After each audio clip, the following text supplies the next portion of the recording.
Hello everyone, welcome to all on science simplified. तो जैसा कि आप सभी स्क्रीन पर देख रहे हो, यहाँ आज हम स्टार्ट करने जा रहे हैं chapter number 8, force and pressure.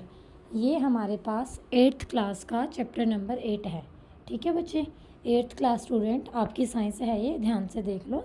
और आपका ये चैप्टर नंबर 8 है हमारे पास, इसका नेम है फोर्स एंड प्रेशर। अब आप लोग ये मत सोचना कि मैम ने शुरू में जो चैप्टर करवाए थे उनको बीच में छोड़ दिया है। एक्चुअली बच्चे क्या होता है कि जब आपके स्कूल में भी आई थिंक इसी तरह से होगा, बाकी आप लोग मुझे बता भी देना कि आपके पास साइंस में 3 पार्ट होते हैं, जैसे कि केमिस्ट्री, फिज़िक्स एंड बायो। ठीक है, तो ये फिज़िक्स का चैप्टर है। जैसे स्टार्टिंग में जो 2 चैप्टर थे वो जनरल साइंस एक तरीके से थे, ये फिज़िक्स के हैं। जैसे कुछ एक मेनली आपके बायो के चैप्टर भी हैं, फिर हम वो भी करेंगे। तो सभी के एक एक दो दो कवर करवाए जाते हैं स्टार्टिंग में। ठीक है बच्चे, ऐसे नहीं होता कि बस एक ही पोर्शन पे लगे पड़े हैं। तो मेरे ख्याल से तो ऐसे ही होना चाहिए। बाकी स्कूल्स में अपना अलग अलग पैटर्न भी बना लेते हैं आजकल, है ना। तो आप लोग मुझे कमेंट करके बता देना कि अब नेक्स्ट जो चैप्टर है वो कौन सा करवाना है। अब तो मैंने यही स्टार्ट कर दिया, इसको ही कंप्लीट करेंगे। ठीक है, तो फिज़िक्स का चैप्टर है ये। अब मुझे कैसे पता चला ये फिज़िक्स की कैटेगरी में आता है? फिज़िक्स में आपके जो मोशन से रिलेटेड फिनोमिना होते हैं, ठीक है, जहाँ पे मोशन की बात होती है, वो टाइप के हैं जो आपके फिज़िक्स में इंक्लूड होते हैं। तो देखो चैप्टर का नेम क्या है, फोर्स एंड प्रेशर। फोर्स आपका या फिर प्रेशर कहाँ लगता है? जब हम ऑब्जेक्ट को फोर्स लगाया तो क्या होगा, वो मोशन में आएगा ना। तो इसीलिए मैंने बोला है कि ये आपका फिज़िक्स का चैप्टर है। ठीक है बच्चे, तो चलो अब ज़्यादा टाइम वेस्ट नहीं करते, चैप्टर स्टार्ट करते हैं हम। तो यहाँ पे जो आपका फर्स्ट पैराग्राफ है, पहले मैं उसको बताती हूँ उसमें क्या कुछ लिखा है, कहाँ से वो चीज़ें आपकी आती हैं। ठीक है, तो ये बता रहा है, जैसे चैप्टर का नेम है फोर्स एंड प्रेशर। पहले आप फोर्स को देखो कि आपको फोर्स के बारे में क्या नॉलेज है। डेली लाइफ में आप लोग क्या करते हो, आप देखते हो कोई भी चीज़ है मोशन में है, ठीक है, वो मोशन में कैसे आई है, पहले तो ये सोचो। और अगर वो मोशन में थी, वो कई बार अपने आप एकदम से रुक भी जाती है या फिर वो धीरे धीरे रुकती है। तो वो ऐसे रुकती क्यों है, चाहे एकदम रुकती है चाहे धीरे धीरे रुकती है। कई बार उसकी जो डायरेक्शन ऑफ मोशन है वो भी चेंज हो जाती है। पार्क में जैसे बच्चे खेलते हैं, सपोज वो किसी बॉल को लिए हुए हैं, एक बच्चे ने बॉल को धकेला, धक्का मारा, बॉल क्या किया, स्टार्टिंग में मूव करेगी। अगर आगे किसी बच्चे ने उसको नहीं भी पकड़ा ना, तो वो बॉल अपने आप रुक जाएगी। तो आपने सोचा है कि वो मूविंग बॉल अपने आप कैसे रुक जाती है? ठीक है, तो ये जो सब कॉन्सेप्ट है ये हमने इस चैप्टर के अंदर डिस्कस करना है। आपके इन्हीं सभी क्वेश्चनों के आंसर यहाँ पर मिलेंगे। ठीक है जी, तो इससे पहले जैसे आपने अभी 7th पास कर ली सभी ने, है ना, तो वहाँ पे भी ये कॉन्सेप्ट आपका आया था कि हाउ ऑब्जेक्ट मूव। आपने देखा था कि ऑब्जेक्ट हैं जो कैसे मूव करते हैं। ठीक है, या फिर आप लोग कैसे पता लगाते हो कि कौन सा ऑब्जेक्ट है जो उसकी स्पीड ज़्यादा है, डिस्टेंस ज़्यादा कवर की है, या फिर कौन से ने कम कवर की है। तो कैसे देखते हो आप लोग ये चीज़? हम एक टाइम की फ़िक्स वैल्यू ले लेते हैं। हम देख लेते हैं कि चलो 2 मिनट में देखेंगे, एक फ़िक्स पॉइंट है जो वो कर लेते हैं और फिर उसकी डिस्टेंस को मेज़र किया जाता है ना। ऐसे देखते हो ना फिर आप लोग कि कौन से ने तेज़ भागा। जैसे कोई 2 बच्चे ही हैं मान लो, आपने स्टार्टिंग में टाइम नोट कर लिया, 8:00 AM पे शुरू किया, फिर 8:05 पे आप देखोगे कि एक बच्चे ने तो क्या कर लिया, 400 मीटर कवर कर लिया, दूसरे ने 450 कर लिया। तो ऐसे पता लगाते हैं ना हम, पर्टिकुलर जब वहाँ पे मेंशन कर देते हैं प्रॉपर जो उनके यूनिट्स हैं। ठीक है, उसके बाद आपको ये देखकर भी हैरानी होती है बहुत, है ना, कि कोई चीज़ कैसे एकदम फास्ट होती है, कैसे स्लो होती है। ठीक है बच्चे, डायरेक्शन ऑफ मोशन है जो वो कैसे चेंज होती है। तो फर्स्ट पैराग्राफ में तो इसी टाइप से है, ये इंट्रोडक्शन है सिर्फ। अब सेकंड में ये क्या बता रहा है, यहाँ बता रहा है ये, let us recall some of our everyday experience. ये मैं यहाँ से पढ़ रही हूँ बच्चे, देखो मेरे साथ साथ आप लोगों ने अगर पढ़ना है बुक ले लिया करो, साथ में अपनी साइंस की बुक, नोटबुक और पेन पेंसिल लेके बैठा करो। मैं बुक पे जो बोलती हूँ लिखने को, टिक करने को, पेंसिल के साथ बुक पे किया करो। और कई चीज़ें होती हैं थोड़ी लेंथी हो जाती हैं, जैसे बुक में नहीं दी कि आप, तब मैं अपने आप से बताऊं, लेकिन वो बुक पर नहीं आ सकती तो उनको आप अपनी नोटबुक में नोट कर लिया करो। ठीक है बच्चे, तो let us recall some of our everyday experience.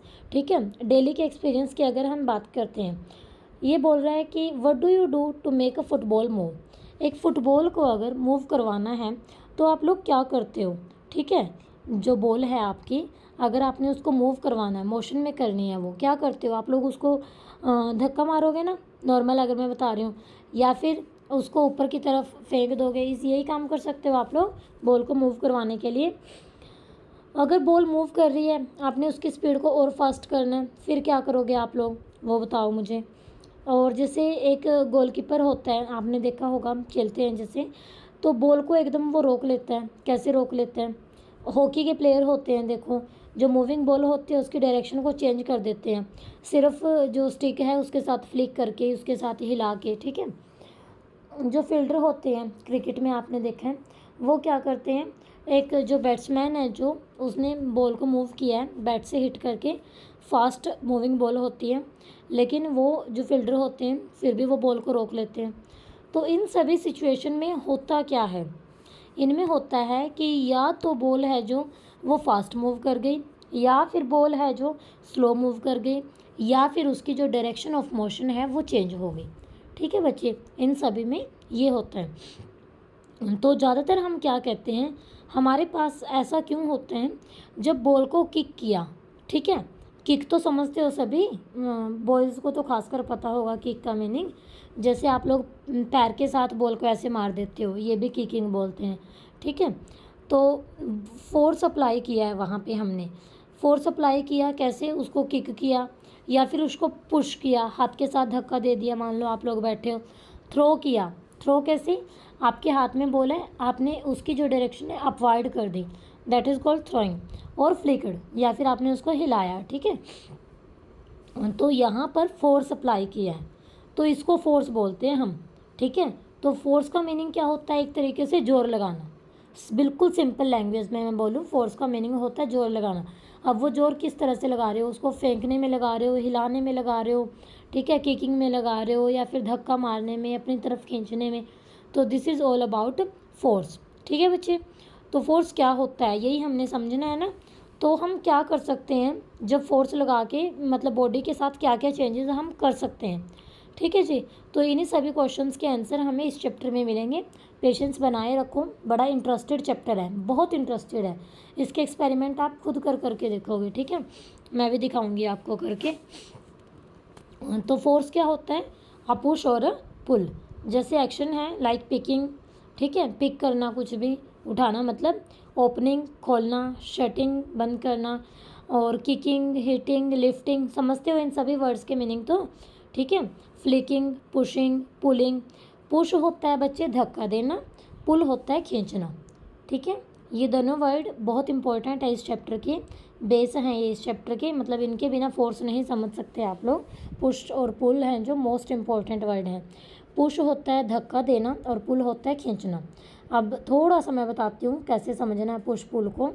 जब ऑब्जेक्ट को आप अपने से दूर करते हो, अपने से क्या करते हो, दूर करते हो, ठीक है, अपोजिट डायरेक्शन में, तो उसको हम बोलते हैं पुश करना। और पुल होता है खींचना, यानी कि ऑब्जेक्ट दूर था और उसको आप अपनी तरफ कर रहे हो, अपनी तरफ जब लेके आते हो दैट इज़ पुलिंग, अपने से दूर जब करते हो दैट इज़ पुशिंग, ठीक है। अब ये जो टर्म्स हैं, क्या हम इनको और टर्म से रिप्लेस कर सकते हैं, जैसे ये एक्टिविटी हुई है, क्या कुछ और भी हो सकती हैं, जो तो चलो देखते हैं, उसको समझते हैं हम, ठीक है। अब देखो ये डायग्राम दिखा रखा है, कितना अच्छा है ना।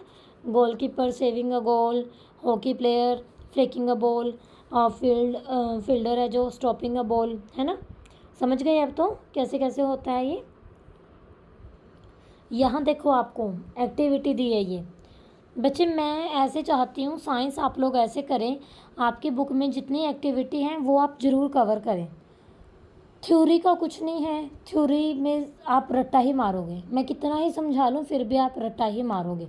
8th क्लास में थोड़ा मेंटल लेवल ऐसे ही होता है, कितना मर्जी समझने की कोशिश कर लो, कॉन्सेप्ट है जो समझ भी आ जाते हैं लेकिन उस तरीके से याद नहीं रहते, लास्ट में उनको क्रैम करना ही पड़ता है। लेकिन ये एक तरीका है एक्टिविटी कि जिन स्टूडेंट्स को हैबिट पड़ जाती है ना कि एक्टिविटी से करेंगे, तो मैं गारंटी दे रही हूँ, आज अभी अपनी नोटबुक पे नोट कर लो, जो स्टूडेंट चैप्टर के बीच की सारी एक्टिविटी करता है ना, उसका चैप्टर है जो इतना मतलब अच्छा प्रिपेयर हो जाता है कि नेक्स्ट क्लास में कोई भी रिलेटेड कंसेप्ट आता है तो उस बच्चे को वो कंसेप्ट याद रहता है, ठीक है। वो कॉन्सेप्ट आप कभी नहीं भूलोगे जो आपने घर पे कभी एक्टिविटी ट्राई कर ली, या फिर जैसे अब मैं बोल रही हूँ, मैं आपको कई एक्टिविटी करवाऊँगी इस चैप्टर की, चैनल पर शॉर्ट में विजिट कर लिया करो, मैं वहाँ पर डालती रहती हूँ। ठीक है, जैसे 9th के मैंने ऑस्मोसिस वगैरह के प्रैक्टिकल अभी करवाए थे, बीच में 8th के आपके हार्वेस्टिंग के प्रैक्टिकल दिखाए थे। ठीक है बच्चे, तो वो चीज़ ज़रूरी है। तभी मैं भी कोशिश करती हूँ कि साइंस को बोरिंग ना बना के एज अ फन लिया जाए। ठीक है, एज अ इंटरेस्ट लिया जाए।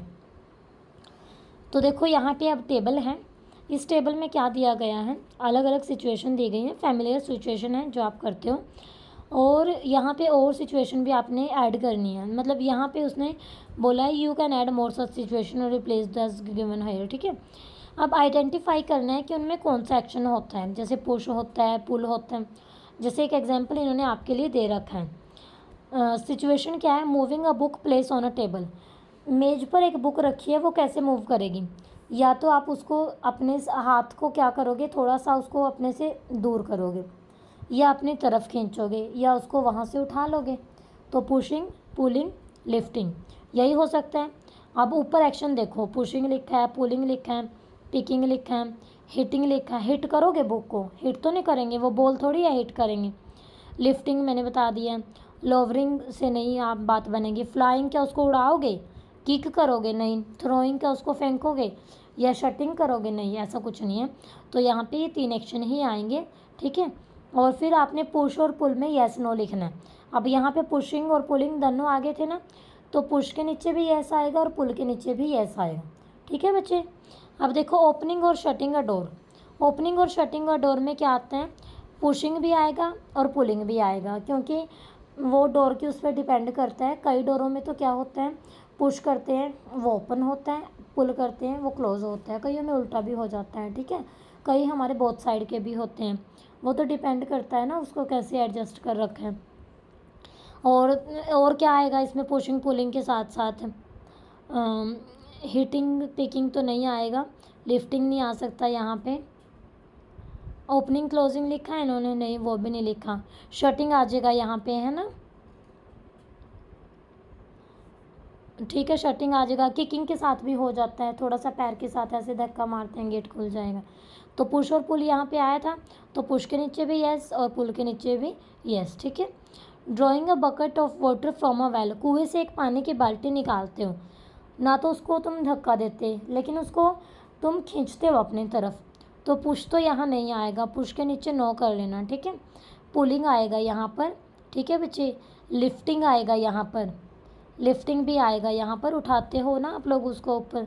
ठीक है जी, और फ्लाइंग भी फ्लाइंग नहीं भी, और वैसे तो ऊपर की तरफ आती है वो, बट नहीं अभी यहाँ ना रखो। पुश में यहाँ नो आएगा, पुल में यहाँ यस आ जाएगा।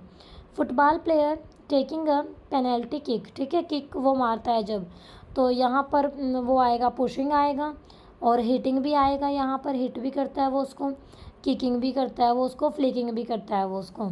ठीक है, प्लेयर बॉल को अपनी तरफ कब खींचता है, जब वो उसको रोकता है तब वो खींचता है।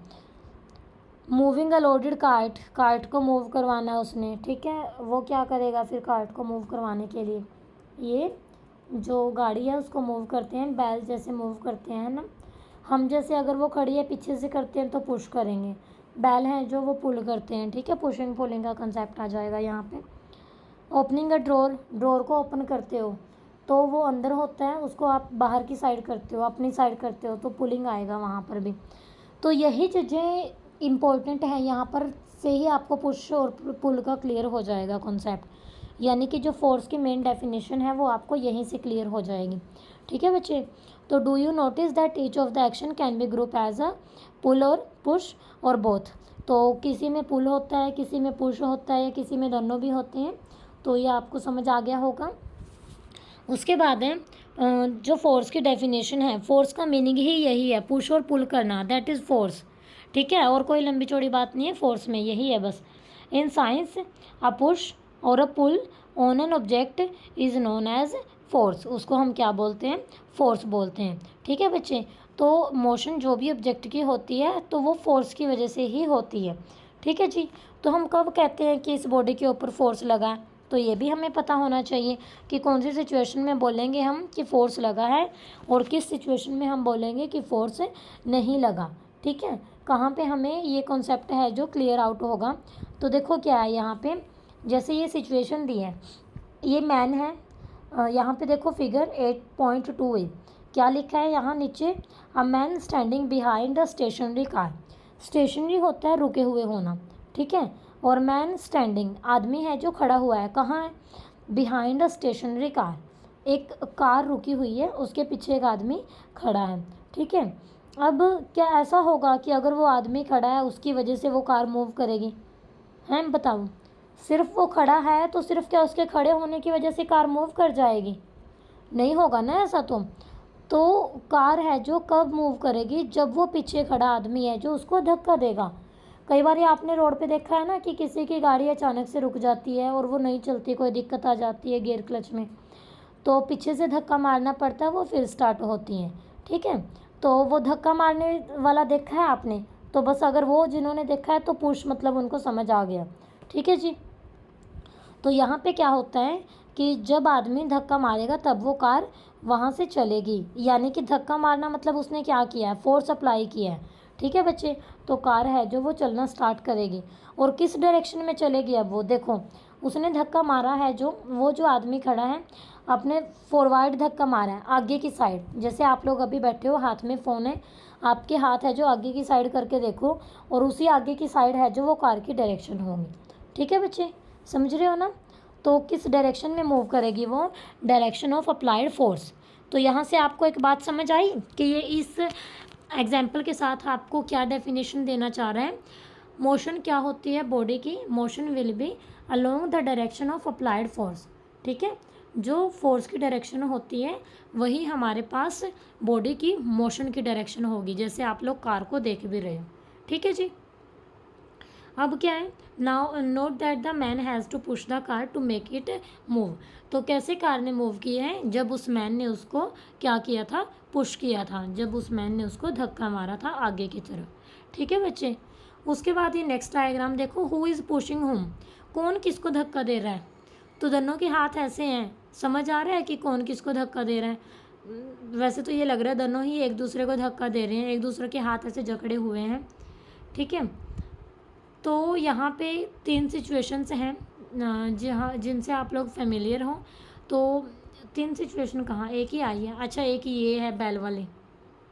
ठीक है, तो देखो क्या है, both the girls appear to push each other, वही बोल रहे हैं ना ये भी कि 8.3a में ये लग रहा है दोनों एक दूसरे को धक्का दे रही हैं, लड़ाई हो रखी है भाई इनकी, देखो कितने गंदे बच्चे हैं, लड़ाई करते हैं।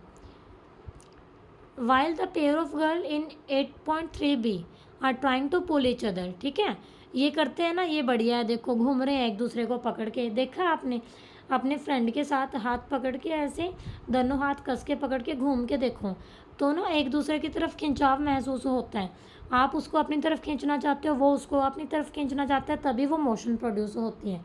आप कंटिन्यूसली मूव करते हो, पैर आपके लिफ्ट होते हैं, उठते हैं। ठीक है, तो उसके बाद है in figure 8.3b are trying to pull each other, ये वाली गर्ल्स का समझ आ गया अब हमें, ये जो ब्लू ग्रीन येलो सूट है। ठीक है, ये दोनों एक दूसरे को अब यहाँ पे क्या कर रही हैं, खींच रही हैं। सिमिलरली सेम ऐसे ही the cow and the man in figure, ये आदमी क्या कर रहा है, इस काउ को अपनी तरफ खींच रहा है, और होता क्या है कई बार ये भी हो जाता है, ये आदमी है ना जो काउ के ऊपर आके गिर जाएगा, क्यों, क्योंकि काउ में ज़्यादा जोर भी हो सकते हैं, वो उसको अपनी तरफ भी गिरा लेगी। ठीक है बच्चे, तो दोनों एक दूसरे को पुल कर रहे हैं। The girls in the 2 situation, जो ये दोनों सिचुएशन थी, एक में एक दूसरे को पुश कर रहे थे, एक में एक दूसरे को पुल कर रहे थे, तो दोनों ही कर तो क्या रहे हैं, फोर्स अप्लाई कर रहे हैं, क्योंकि पुश हो या पुल हो that is part of force, force का ही एक हिस्सा है वो। ठीक है, is it also true for the man and the cow, तो क्या ये आदमी और काउ के लिए भी ट्रू है, हाँ जी सेम वही बात है। ठीक है, तो फ्रॉम दीज एग्जाम्पल्स, तो इन एग्जाम्पल से we can infer that at least 2 object must interact. तो देखो बच्चे, अगर सिंगल ऑब्जेक्ट होता है ना तो वो कुछ नहीं कर सकता, उसको साथ में कोई ना कोई चाहिए जिसके कॉन्टेक्ट में आके पुश या फिर पुल हो। अब आप लोग अकेले हो, आप लोग अकेले हवा में एक हाथ को ऐसे करके क्या कर लोगे, आपको सामने कुछ चाहिए है ना, फेंकने के लिए भी, पुश करने के लिए भी, पुल करने के लिए भी। अब आपके सामने दीवार है, उस पर धक्का दे के देख लो, आपकी बॉडी ने कॉन्टैक्ट किया है किसी सेकंड बॉडी को, वो सेकंड बॉडी चाहे दीवार ही थी। ठीक है बच्चे, तो हमारे पास क्या होता है, interaction of one object with another object result in a force between the two object. ठीक है, एक ऑब्जेक्ट जब दूसरे ऑब्जेक्ट के कॉन्टैक्ट में आता है, इंट्रैक्शन होता है उसके पास में आना या फिर उससे किसी तरीके से दूर जाना, दैट इज़ कॉल्ड इंटरएक्शन।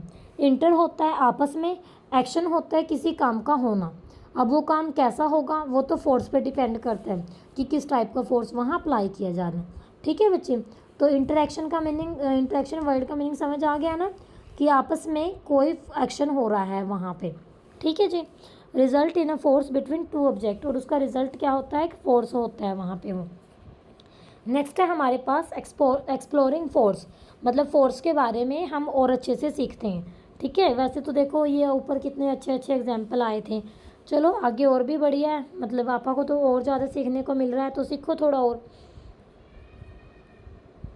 देखो एक्टिविटी दी है, choose a heavy object like a table और अ बॉक्स। आपके घर में टेबल है, कोई बॉक्स भी होगा, ठीक है, which you can move only by pushing hard. उसको आप कैसे पुश कर सकते हो, उसको कैसे मूव कर सकते हो, जब उसको आप पुश करोगे हार्डली, हार्डली मतलब पूरा जोर लगा के। Try to push it all by your self, अपने आप करो। कैन यू मूव इट, क्या आप इसको धक्का दे सकते हो। अगर सपोज़ आप उसको नहीं धक्का दे सकते, फिर आप अपने एक फ्रेंड को बुलाओ, आपकी वो हेल्प करेगा सेम डायरेक्शंस में। ठीक है, तो is it easier to move it now. अब देखो एक से दो हो गए, तो फोर्स है जो वो भी तो डबल हो गया आपका, तभी वो ऑब्जेक्ट है जो ईजिली मूव करेगा। तो वो बोला है ना उसने, कैन यू एक्सप्लेन वाई। ठीक है, तो इसीलिए होता है ये। Now push the same object, वो बोल रहा है अब सेम ऑब्जेक्ट को क्या करना है, आपने पुश करना है, धक्का देना है मतलब कि। But ask your friend to push it from the opposite side, आपके फ्रेंड को ये बोलो कि वो अपोजिट साइड से धक्का दे। ठीक है, डज द ऑब्जेक्ट मूव, अब क्या ऑब्जेक्ट मूव करेगा, एक साइड से आप दे रहे हो, दूसरी साइड से वो दे रहा है, आपने कुछ फोर्स लगाया, वो मूव करने को हुआ था, साथ के साथ उसने फोर्स लगा दिया। अब आपकी साइड से ऐसा होगा कि मूव करने को हुआ था लेकिन वो मूव नहीं कर पाया, क्यों, क्योंकि आप भी फोर्स लगा रहे हो। समझ रहे हो बात को मैं क्या बोल रही हूँ। ठीक है, note the direction in which it move, वो डायरेक्शन नोट करो जिसमें वो मूव करता है।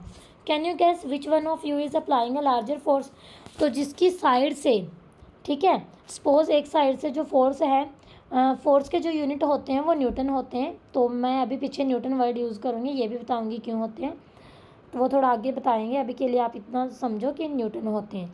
एक बच्चे ने लगा दिया 10 न्यूटन, दूसरे ने लगा दिया 5 न्यूटन। अब जिसने 10 न्यूटन लगाया है उसकी फॉरवर्ड डायरेक्शन में मूव करेगा, यानी कि जिस साइड दूसरा बच्चा था उसकी साइड से वो आगे की तरफ मूव कर जाएगा। ठीक है, जहाँ वो खड़ा है ना वो उसको धक्का मारेगा, मतलब टेबल है या जो भी है उस बच्चे को धक्का मारेगी वो एक तरीके से। ठीक है बच्चे, उसके बाद है ये दोनों सिचुएशन दिखा रखी हैं आपको, सेम डायरेक्शन की और अपोजिट डायरेक्शन की। ओके, उसके बाद नेक्स्ट है हमारे पास, अब ये रोप का है दिखा रखा है आपको। Have you ever seen a game of tug of war, जो ये टग ऑफ वॉर होती है यानी कि जो रस्सी होती है ना उसको खींचते हैं। ठीक है, इस गेम में क्या होता है, दो टीम होती हैं, रोप को पुल करती है अपोजिट डायरेक्शन में। मेंबर होते हैं जो दोनों टीम के, वो क्या करते हैं, ट्राई करते हैं पुल करने की रोप को उनकी डायरेक्शन में। ठीक है, कभी कभी तो क्या होता है, रोप है जो मूव नहीं करती। ऐसा कब होता है, जब जो फोर्स हैं बोथ साइड से इक्वल होते हैं। Is it not similar to the situation shown in figure 8.3 B, तो क्या ये ऐसी सिचुएशन के सिमिलर ही नहीं होता है ना, ऐसे ही होता है ना। The team that pull harder, जिस टीम ने ज़्यादा जोर के पुल किया, जिसने अपनी तरफ ज़्यादा खींचा, ज़्यादा फोर्स लगाया, वो विन कर जाती है। दूसरी टीम एकदम से पीछे गिरती है फिर, क्योंकि इतना ज़ोर से उसको पकड़ के रखा था ना उन्होंने। ठीक है बच्चे, तो इन एग्जाम्पल से हमें क्या पता चल रहा है, तो यहाँ से हमें नेचर ऑफ फोर्स का पता चल रहा है। कैसे, जब हमने देखा कि टेबल को देखो दोनों बच्चों ने मूव किया सेम डायरेक्शन में, तो एक की जो फोर्स थी दूसरे की फोर्स के साथ जुड़ गई और टेबल मूव कर गया। ठीक है, तो सेम डायरेक्शन में फोर्स जुड़ जाते हैं। जब अपोजिट में किया तो वो एक ने 10 था, एक ने 5 था, तो मूव तभी करेगा वो जब फोर्स कम ज़्यादा होंगे, और मूव बस उतना ही करेगा जितना उनके फोर्स का डिफरेंस होगा, क्योंकि बाकी फोर्स वो इधर वाला भी तो लगा रहा है भाई, कम ही बेशक हो वो, ठीक है। तो if the two force act in the opposite direction on an object, net force acting on it is the difference between the two force, ठीक है। What did you observe in activity 8.2? अच्छा ये ऊपर रह गया थोड़ा सा, एक बार एक्सप्लेन करना बच्चे, इसको सुन लो पहले। Force applied on an object in the same direction add to one another, जब सेम डायरेक्शन में फोर्स अप्लाई करते हो तो वो ऐड हो जाते हैं। Now recall what happened when you and your friend push the heavy box in the same direction, ठीक है। ये मैं एक्टिविटी आज आपको चलो कोशिश करूँगी दिखाने की, ठीक है बच्चे। If the two forces act in the opposite direction on an object, the net force acting on it is the difference between the two force, तो नेट फोर्स वहाँ पे क्या होता है, डिफरेंस होता है बिटवीन टू फोर्स, ठीक है। What did you observe in activity 8.2? When both of you were pushing the heavy box from opposite direction, तो तब क्या होता है, ठीक है। अगर सेम फोर्स है तो जो गिवन बॉक्स है वो मूव नहीं करेगा, ठीक है जी। रिकॉल दैट, अब ये याद करो जो टग ऑफ वॉर था, जब टू टीम है जो वो क्या कर रही थी, इक्वली पुल कर रही थी, तो rope does not move in any direction, जो आपकी रस्सी थी ना वो किसी भी डायरेक्शन में मूव नहीं करेगी अगर इक्वल है, ठीक है। और फिर अगर टीम को जिताना है, स्कूल में होता है ये कई बारी, क्या होता है मतलब थोड़ा सा फ़नी मोमेंट भी है, मैं आपको शेयर करना चाहती हूँ बच्चे, क्योंकि बस ये नहीं होता कि थ्योरी पढ़ते रहो, थोड़ा सा इंटरेस्ट भी होना चाहिए बीच बीच में, थोड़ा सा मतलब कि और एक्टिविटी भी ज़रूरी है, ठीक है। तो चलो मैं बताती हूँ, हमारे स्कूल की ही बात है ये, ऐसे ये टग ऑफ वॉर चला हुआ था, तब हमें कम नॉलेज थी, बड़ी क्लासेस के स्टूडेंट थे वो, बॉयज़ थे, तो कम से कम भी 10 से 15 मिनट होगी, होता है 10 मिनट का ये मतलब गेम करवाने का, ये जैसे आपका एक ये गेम पीरियड होता है उसमें ये चली हुई थी। टीचर को था कि दूसरे बच्चों की भी बारी देनी है, वो जैसे 4-5 बॉयज़ एक साइड, 4-5 बॉयज़ एक साइड, 10 मिनट होगी, वो नहीं हिले, ना उधर से वो ना उधर से वो, देखते देखते 20 मिनट होगी। फिर टीचर्स ने क्या किया कि चलो ये गेम तो ख़त्म करनी ही है, अपनी तरफ से चालाकी करनी पड़ेगी कुछ ना कुछ, ऐसे तो ना वो टीम मानेगी ना वो टीम मानेगी। एक बच्चे को बोला कि बच्चे आप तो ना बड़े थके थके लग रहे हो एक साइड से, आप बैठ जाओ, और उसकी जगह पे क्या किया, दूसरे बच्चे को लगा दिया। अब वो जो पहले लगे हुए थे वो पूरी एनर्जी के साथ लगे हुए थे, ठीक है बच्चे। अब वो दूसरा बच्चा आया, स्टार्टिंग में उसकी एनर्जी मतलब मैक्सिमम है, ठीक है, लेकिन वो लेवल नहीं है जो उनका लेवल था, वो जो रनिंग में था उनका, वो बच्चा वैसे भी थोड़ा वीक था जिसको लगाया मतलब, तो जो बच्चे को रिप्लेस किया वो वाली जो टीम है उनके हाथ से वो छूट गई, दूसरे वालों ने एकदम अपनी तरफ पुल कर लिया, और वो दूसरी वाली टीम है जो जीत जाती है, ठीक है। वैसे तो बोला उन्होंने मतलब इधर वालों ने जिनका वो रिप्लेस किया था कि सर मेरी तबीयत तो बिल्कुल ठीक थी, आपने मुझे जानबूझ के बिठाया। फिर टीचर भी क्या करें भाई, सोल्यूशन तो करना ही था, तो इंटरेस्टेड होती है ये गेम बहुत, आपको मौका मिले तो स्कूल में या फिर अपने ग्राउंड वगैरह में ज़रूर खेला करो ये इस तरह की चीज़ें, ठीक है। सो वी लर्न, तो यहाँ से हम क्या सीखते हैं, that a force could be larger और स्मॉलर, तो फोर्स है जो बड़ा भी हो सकता है, छोटा भी हो सकता है, और इक्वल भी हो सकता है, ठीक है। अब ये छोटा होना बड़ा होना इसको क्या बोलते हैं, इसको बोलते हैं फोर्स की स्ट्रेंथ, इसको क्या बोलते हैं, फोर्स की स्ट्रेंथ, कि फोर्स कितना है, how much force is there, वहाँ पर फोर्स कितना है उसको स्ट्रेंथ बोलते हैं फोर्स की, उसके मैग्नीट्यूड से एक्सप्रेस करते हैं, ठीक है। जैसे अभी मैंने बताया था ना newton, 5 newton 10 newton, that is magnitude of force, ठीक है। We have also to specify the direction in which a force act, हमने ये भी देखना है किस डायरेक्शन में फोर्स एक्ट करता है, ऑल्सो, और ये भी इफ़ द डायरेक्शन और the magnitude of the force applied changes its effect also changes, अगर डायरेक्शन और मैग्नीट्यूड है जो फोर्स के वो चेंज होते हैं तो हमारे पास जो फोर्स के, दोबारा सुनो एक बार ये क्या बोल रहा है, ऑल्सो इफ़ द डायरेक्शन, या तो उसकी डायरेक्शन या फिर उसका मैग्नीट्यूड वो चेंज होते हैं, ठीक है, तो यहाँ से भी पूरा इफेक्ट पड़ता है।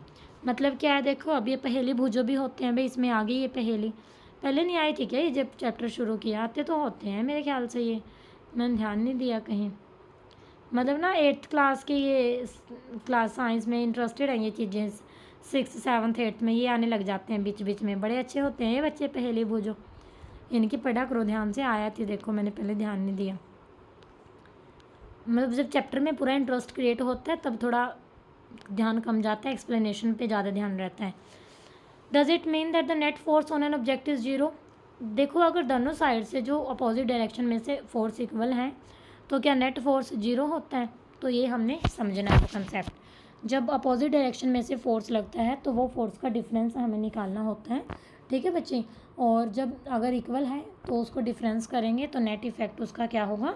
जीरो होगा, ठीक है जी। ये देखो लिखा है, in general more than one force may be acting on an object, ठीक है। एक ऑब्जेक्ट पर एक से ज़्यादा जो फोर्स हैं लग सकता है। However the effect on the object is due to the net force. तो आपके जो ऑब्जेक्ट पर इफेक्ट क्या होगा? जो नेट फोर्स होगा, ठीक है, उनका जो रिजल्ट होगा, चाहे वो ऐड करने से आया है या फिर वो सब्ट्रैक्ट करने से आया है। अब मुझे बताओ, हम ये पढ़ें या ना पढ़ें? अब force changes the direction of motion, ये पढ़ लिया तो चैप्टर यहाँ मतलब क्लास है जो आज की लेंथी हो जाएगी। तो चलो आज के लिए हम इतना ही करेंगे, ठीक है बच्चे। हमें काम बस इतना करना है जितना एक दिन में आपको समझ आए। हमें कोई ये नहीं है कि अभी आपके पेपर सिर पे हैं, कोई आपका क्लास टेस्ट है तो वो कमेंट करके बता देना आप, ठीक है। तो मैं उम्मीद करती हूँ कि आज की क्लास आपको समझ आई है। और बच्चे जो 8th क्लास के स्टूडेंट्स ये वीडियो देख रहे हैं, मुझे आप लोग प्लीज़ कमेंट करके बताना कि कौन कौन सी एक्टिविटी आप चाहते हो। आज हमने ये 3 एक्टिविटी की है। एक तो सेम डायरेक्शन में फोर्स अप्लाई करने की, अपोजिट में, या फिर पुश पुल का कंसेप्ट समझने वाली, ठीक है। उसके बाद है ये एक टग ऑफ वॉर वाली है जो आपकी गेम हमारे पार्क में आते हैं बच्चे, ठीक है। मतलब वो भी ऐसे 10th 12th तक के स्टूडेंट हैं, वहाँ पर काफ़ी खेलने वाले जो बच्चे होते हैं। तो अगर पॉसिबल हुआ तो मैं वो भी करवा के देखूँगी, ठीक है बच्चे। लेकिन आप लोग कमेंट करके बता देना कि चाहिए है या फिर वो नहीं चाहिए। ऐसे ही एक्सप्लेनेशन में समझ आ रहा है फिर ज़रूरत भी क्या है, ठीक है। बट ये है कि जब मैं प्रैक्टिकल आपको वीडियो के थ्रू दिखाती हूँ तो कॉन्सेप्ट आपका और क्लियर होता है, ठीक है। मैं ऐसे ही कोई भी वीडियो उठा के कॉपी पेस्ट नहीं करना चाहती, क्योंकि देखने को आप लोग कहीं से भी देख सकते हो। बट अगर मैं रियल में बच्चों को लेती हूँ, उनसे करवाती हूँ, फिर आपको एक्सप्लेन करती हूँ, तो वो चीज़ आई थिंक ज़्यादा इंटरेस्टेड रहती है, ठीक है। उसमें आपका इंटरेस्ट भी ज़्यादा क्रिएट होता है, समझ भी अच्छे से आती है वो चीज़। तो माय डियर स्टूडेंट, अगर आपको आज की क्लास पसंद आई है तो वीडियो को लाइक ज़रूर करना, कमेंट करके ज़रूर बताना कि आपको क्लास कैसी लगी है। और अगर आप लोग इस चैनल पर पहली बार आए हो ना, साइंस सिंप्लीफाइड पर, तो मैंने सिर्फ ये एक चैप्टर नहीं कराया, इससे पहले 8th क्लास के मैं 2 चैप्टर करवा चुकी हूँ। ये चैप्टर भी मैंने 1 शॉट क्लास एक ले रखी है इसकी, ठीक है। फोर्स एंड प्रेशर की भी मैंने ऑलरेडी एक क्लास और ले रखी है, मार्च में ली थी वो, तब एग्ज़ाम टाइम था, बच्चों को रिवीजन करवानी थी, तो जितना हो सका था 3-4 चैप्टर करवाए थे उस टाइम पे मैंने, ठीक है बच्चे। तो चैनल को सब्सक्राइब ज़रूर करना, क्योंकि आप लोग क्या करते हो, वीडियोस देखते रहते हो, फिर किसी दिन चैनल इधर उधर हो जाता है, 5-4 दिन आपकी क्लास की अगर वीडियो नहीं आई। क्योंकि मेरा क्या है, मैं 8th से 12th तक, ठीक है, सभी का सिलेबस कंप्लीट करवाऊँगी। जैसे मैंने 10th के भी 3-4 चैप्टर करवा दिए हैं, 9th के भी हो चुके हैं, अभी 8th के हो जाएंगे, साथ के साथ +1 +2 की फ़िज़िक्स है जो, वो भी गोइंग ऑन है, ठीक है बच्चे। तो ऐसे नहीं होता कि मैं डेली 5 क्लासेस करवा दूँ, मैं 1 या 2 ही लेती हूँ। बस ये होता है कि लॉन्ग वीडियो के साथ मैं बीच में ये प्रैक्टिकल आपको शॉर्ट में ज़रूर दिखा सकती हूँ, ठीक है। इसमें तो चलो 1-2 मिनट का ही काम होता है, बट वही है, अभी मैं डेली एक ही लॉन्ग वीडियो डाल सकती हूँ। धीरे धीरे ट्राई करेंगे 2 क्लासेस का भी साइमल्टेनियस डालने की, जैसे ही सिलेबस का जो कोई भी मतलब सीन शुरू होगा, अगर ऐसा लगा हमें कि लेट है, ठीक है बच्चे। तो चैनल को सब्सक्राइब जरूर करना, वीडियो को लाइक करना और मैक्सिमम शेयर करना। Thank you very much. Stay connected with science simplified.